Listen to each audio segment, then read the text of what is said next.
Bakunze ibijwi rya Amerika, turabasuhuje aho muherereye hose ku isi. Tubahaye ikaze kandi kuri uru rubuga twabashyiriyeho rucishwaho amakuru y'ijwi rya Amerika mukunda muri benshi. Nimujye kure.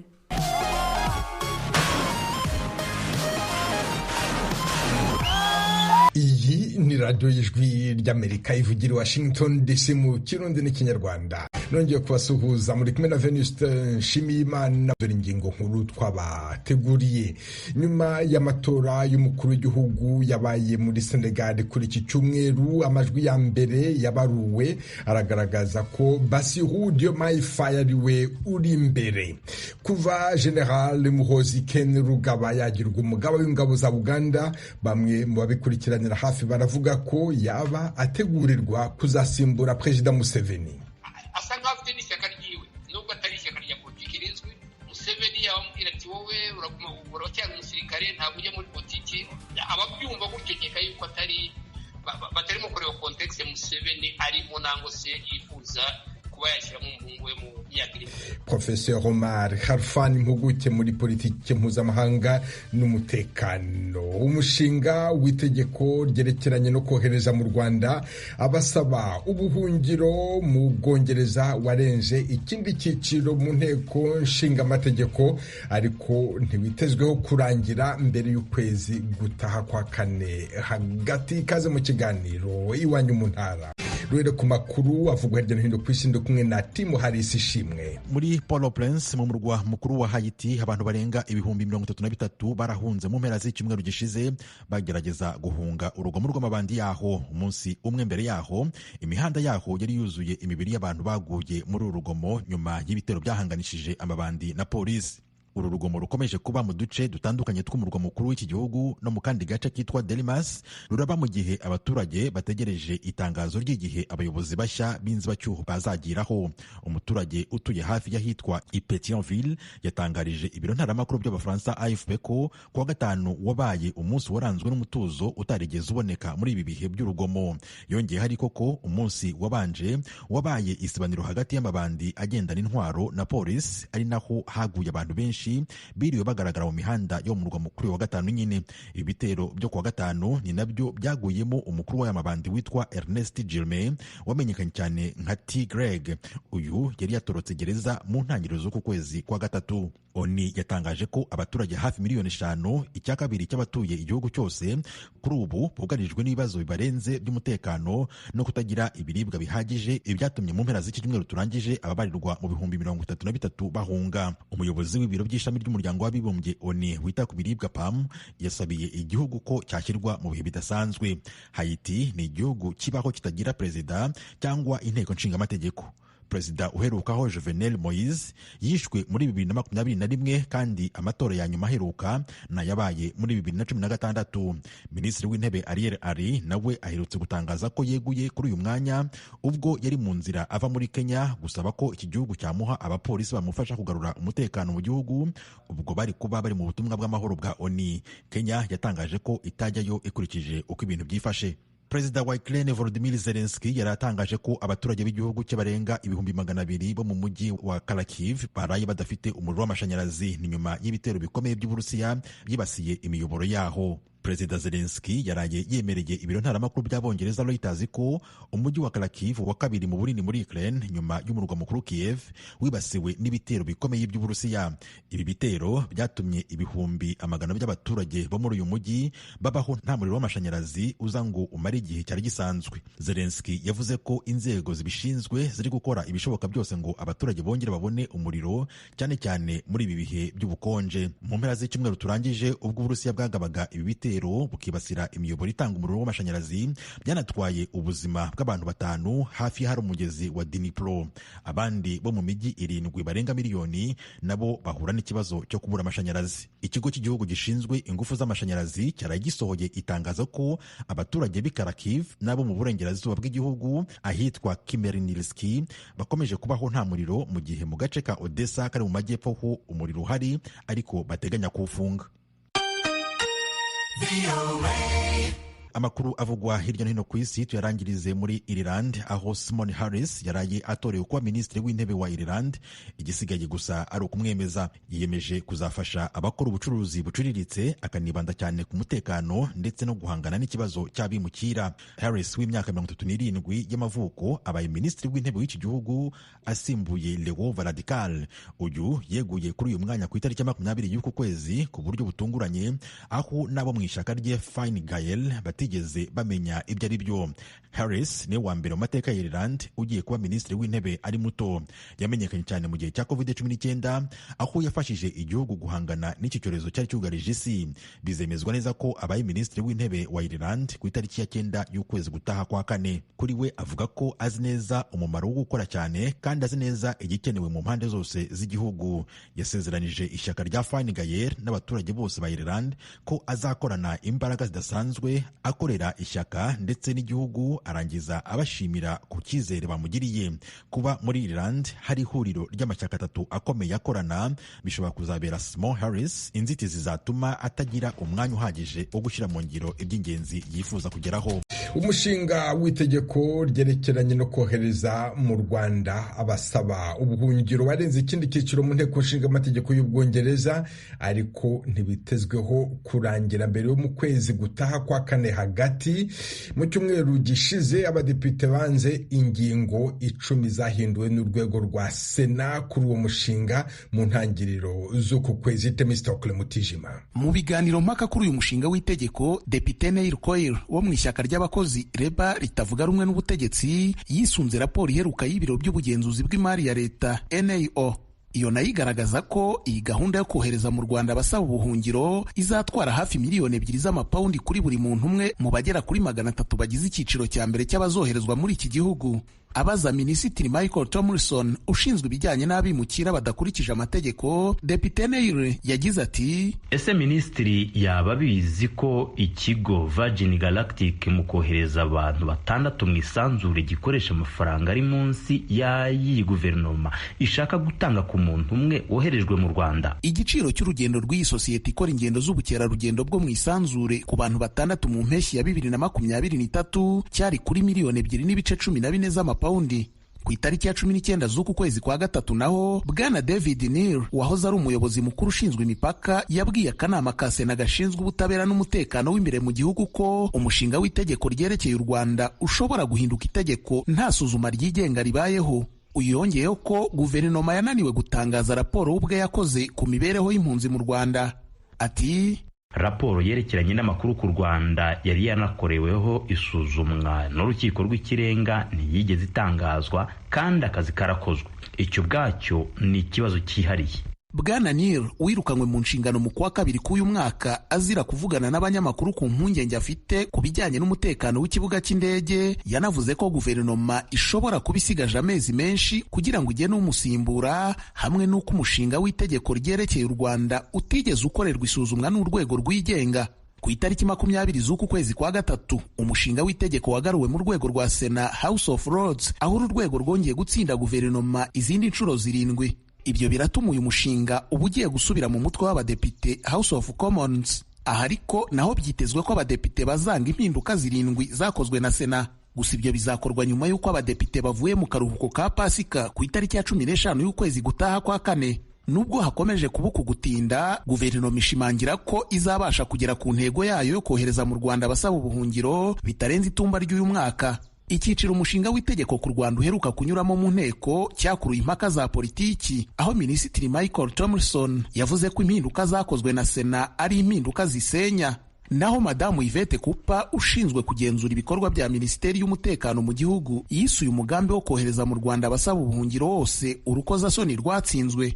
Mu ibaruwa yatangajwe mu kinyamakuru The Times mbere y'itora mu mutwe wa Sena ryo kuwa 20 w'uku kwezi kwa gatatu, Bwana Anver Solomon umuyobozi nshingwabikorwa w'umuryango Refugee Council umwe mwihuriye mu nama y'umuryango w'ubumwe bw'Uburayi ishinzwe ibibazo by'impunzi yagaragaje ingaruka mbi z'uyu mugambi wo kohereza mu Rwanda abasaba ubuhungiro mu Bwongereza. Bwana Solomon mu ibaruwa ye yagize ati: Ikibazo gikomeye kuri minisitiri w'intebe si ugutakariza amajwi kuri uyu mushinga w'itegeko, ahubwo ni akajagari gakomeye ubwawo uzateza.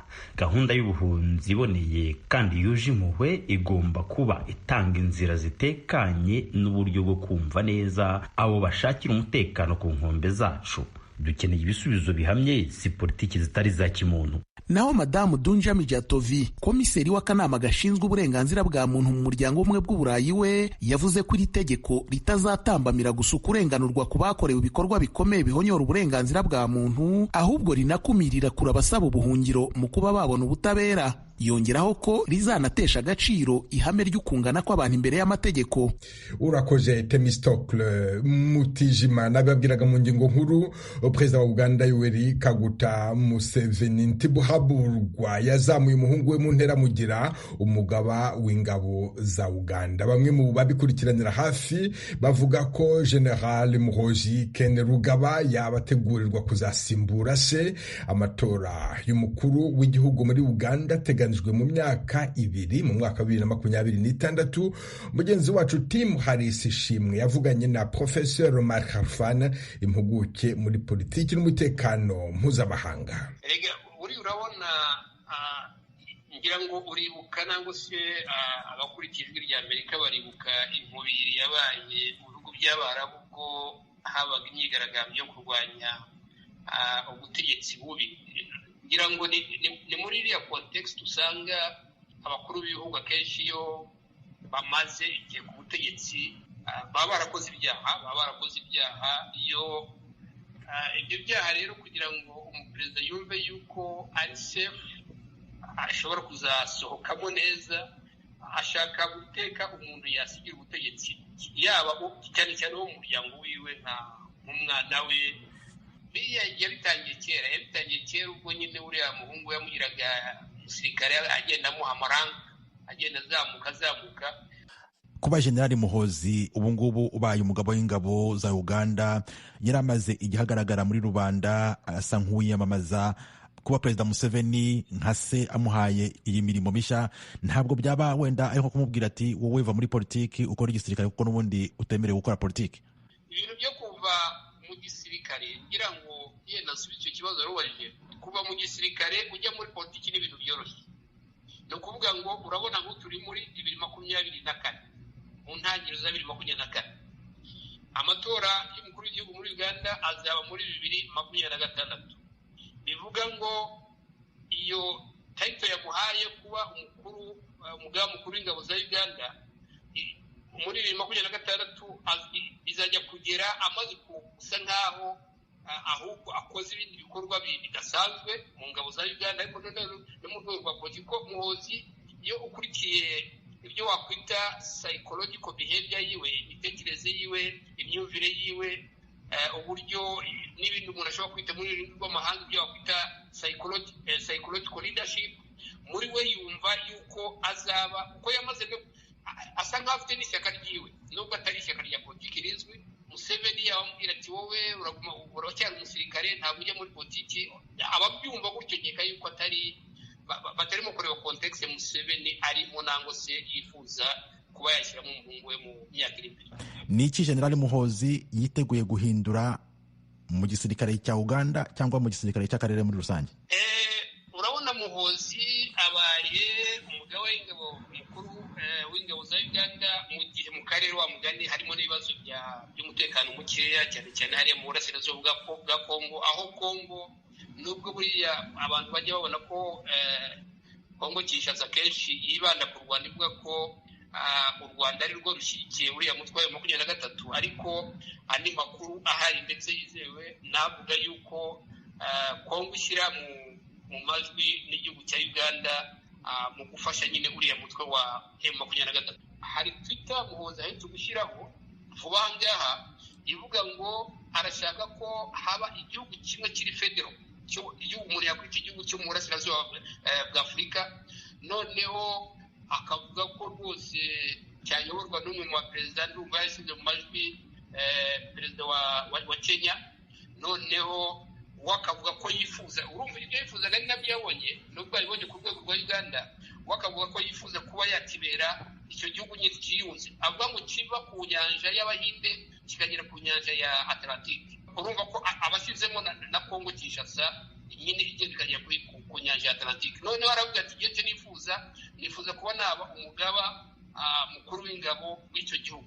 Urumva rero muri iyo context mu bijyanye n'umutekano abantu bakwitega yuko ibibazo bigikomeza.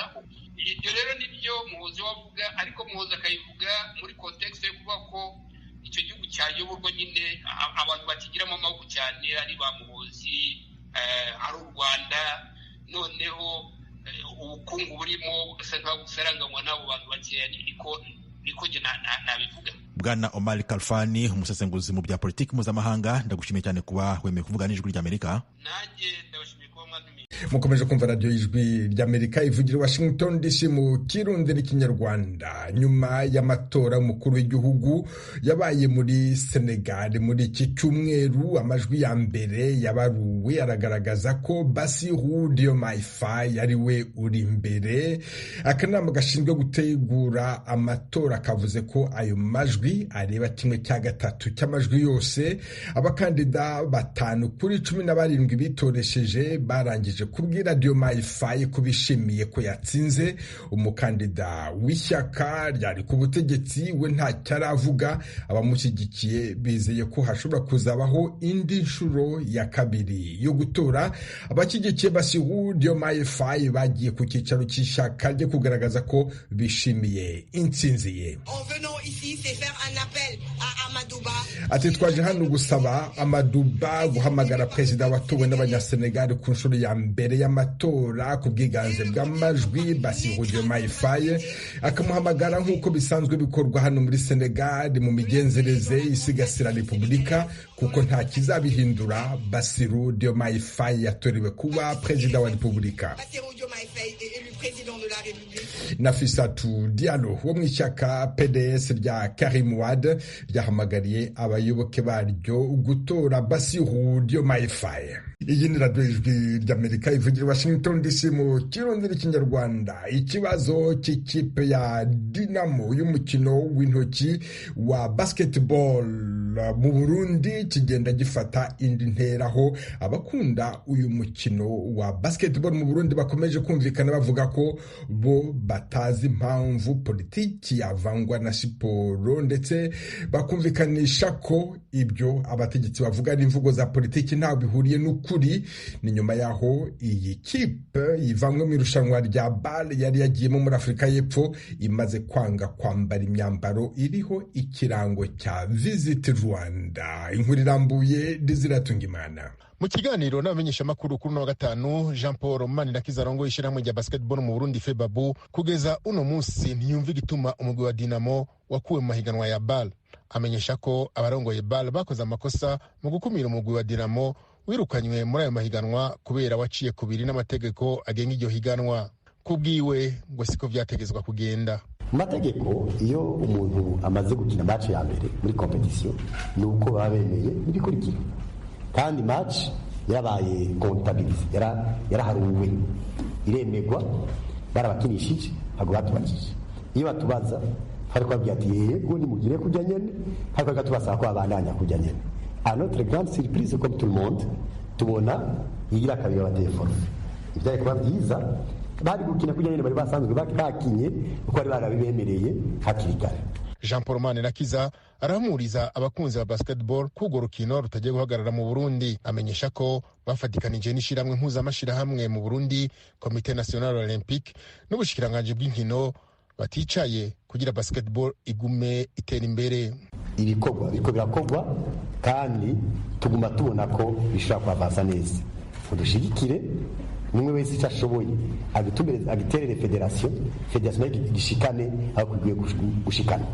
Mbere ubu hanageze yuko aho gusimbira hamwe, hageze yuko abatera bose bari muri basketball tuja hamwe kugira ngo intambwe twari tugeze ko nisubira inyuma tuyibyaze umusaruro cyo biterambere gama. Naho uwo murongozi wa basketball mu Burundi atanga icizere, abakunzi ba basketball bo siko babibona. Abo twashoboye kuganira batumeshye ko ivyo uburongo FEBA bavuga atashingiro bigira.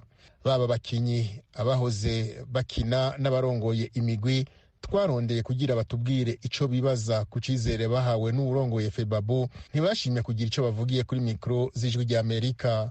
Bamenyesheje ko ikibazo ca Dinamo cafashe intumbero ya politike, bagatinya ko uwovuga ibitandukanye n'ivya leta ashobora kubizira. Bati kugira dukize amagara yacu mutubabarire, ntaco dushimye kuvuga. Ico kibazo ca Dinamo kimaze gufata intera ikomeye cane, kuko mu bushikiranganji bw'inkino naho bariko baragifata mu minwe. Kugeza ubu bamenyesha ko bataramenya ikosa aho riri. Ivyo vyatumye Gervais Abayeho, umushikiranganji w'inkino mu Burundi, ashinga umugwi w'amatohoza igenekezo rya 22. Uwo mugwi ukaba ufise iminsi 5 kugira ube watanze icegeranyo. Abagize uwo mugwi n'abantu 7 barongowe na Samuel Niyubahwe, icegera ciwe ni Jean-Claude Birumushahu, nayo umunyamabanga mukuru ni Alexis Bandyatuyaga. Iciganje muri uwo mugwi w'amatohoza nuko ugizwe hanini n'abanyamategeko, benshi muri bo mbere bafise amabanga akomeye mu rwego rw'ubucamanza mu Burundi. Abatari bake bakaba badatahura igituma hajeho umugwi w'amatohoza mu gihe ivyashikiye Dinamo vyose urongoye ishirahamwe rya basketball mu Burundi amenyesha ko vyava mu nama n'ingingo n'abarongoye igihugu. Bati nta cizere ko ivyo bizogira ico bishitseko, kiretse ko ari ukwerekana ko ivyabaye bibaraje ishinga kandi vyaba ari bo babigizemwo uruhara. Desire Hatungimana, Kigali, Ijwi rya Amerika. Kuri uyu wa mbere ikipe ya APR Basketball Club yo mu Rwanda irakina umukino wa gicuti na Al Ittihad Alexandria yo mu Misiri mu rwego rwo kwitegura irushanwa rya Basketball Africa League. Kigali, Jean-Claude Munyandinda. Umukino w'intoki wa basketball ubusharirirwe ikipe ya APR Basketball Club yahuye nabwo kuwa gatatu w'icyumweru gishize butangiye koroha. Iyi kipe y'abasirikare b'u Rwanda yari yakubise ibipfukamiro hasi imbere ya Patriot Basketball Club mu mukino wa shampiyona wabereye mu nzu y'imikino ya Lycée ya Kigali mu Rugunga. Dieudonné Ndizeye na bagenzi be batsinze APR Basketball Club amanota 73 kuri 59, bituma bamwe mu bakunzi b'ikipe igiye guseruka mu irushanwa rya BAL batangira kwibaza. Mu mitima yabo baragiraga bati, ese mama, iyi APR Basketball Club tubonye hano izarusyaho? Mbese bizagenda bite umunsi ikipe izaba ihagarariye u Rwanda izananirwa kwikura mu itsinda rya Sahara kandi imikino ya kamarampaka izabera mu Rwanda? None abakunzi ba Patriot Basketball Club n'abareg Basketball Club bazaduha inkwenene? Izi mpungenge zatangiye kugabanuka ejo bundi kuwa gatandatu mu mukino wa gicuti wahuje APR Basketball Club na Al Ittihad Alexandria yo mu Misiri. Muri uyu mukino wabereye ku kibuga cya Stekor mu cyanya cyahariwe inganda i Masoro, APR Basketball Club yatsinze Al Ittihad amanota 77 kuri 76. Uyu munsi kuwa mbere aya makipe yombi arakina umukino wa kabiri wa gicuti wo kwipima. APR Basketball Club iri mu itsinda rya Sahara mu irushanwa rya BAL hamwe na AS Douane yo muri Senegal, US Monastir yo muri Tunisia na Rivers Hoopers yo muri Nigeria. Umunyamabanga mukuru wa APR Basketball Club Eric Karisa Salongo ashimangira ko feri ya mbere ari ku mukino wa nyuma. Intego yo iri hejuru kabisa, intego turashaka turashira ekipe ishobora kugera kure hashoboka ariho kuri finale. Niyo ntego, nicyo twifuza, nibyo turiko turakora, n'abayobozi bacu barabidufashijemo kuba ekipe iri hamwe kuva muri December ngo ibe iri kumwe, ikora imyitozo iri kumwe. Nivyo ngivyo ni kugira tugere kure hashoboka, kandi kure hashoboka ndiko ndavuga ni muri finale. Iyo niyo ntego. Tunyarukiye mu mupira w'amaguru, ubukene buranuma mu makipe anyuranye mu Rwanda. Abakinnyi b'amakipe amwe n'amwe aterwa inkunga n'inzego za leta bafashe icyemezo cyo guhagarika imyitozo bavuga ko ikirima ari ikiri mu nda. Mu cyumweru gishize AS Kigali mu bagabo no mu bagore yavuze ko idashobora gukomeza gukinira ubuntu dore ko bamaze amezi 5 yose badahembwa. Iyo ntero yo muri AS Kigali yahise yikirizwa n'abakinnyi ba Muhazi United yahoze yitwa Rwamagana City. Muri Kiyovu Sport naho barimo barabogoza cyane cyane ko ikitwa umushahara cyahindutse nk'umugani. Muri Bugesera FC naho abakinnyi bari bamaze amezi 5 badahembwa, hanyuma bagiye kubahemba bayabahera rimwe imbumbe. Ibi nabyo byagize ingaruka ku ikipe kuko umunyezamu wayo Gahungu Habarurema yamaze guhembwa nawe ajya kwihemba agasembuye, hanyuma inzego za polisi zimucakira atwaye imodoka yahembutse, afungwa iminsi 5 bituma adashobora kwitabira umukino wa shampiyona wahuje Bugesera FC na Mukura Victory Sport. Dusoreze mu ikipe y'igihugu Amavubi ikomeje urugendo muri Madagascar. Kuwa gatanu w'icyumweru gishize ikipe y'u Rwanda yanganyije na Botswana ubusa ku busa mu mukino utarushamaje ku basore b'umutoza Frank Spittler. Uyu mugabo w'Umudage yemeza ko kuri uyu wa mbere abakinnyi be baza kwikubita agashyi bagakina neza kurushaho mu mukino wa kabiri wo kwipima uza kubahuza n'ikipe y'igihugu ya Madagasikari. Jean Claude Munyandinda, Ijwi ry'Amerika i Kigali. Nano turangirije aya makuru y'iwanyu mu ntara, mbashimiye kuba mwaduteza amatwi aho muri hose ku migabane yose y'isi.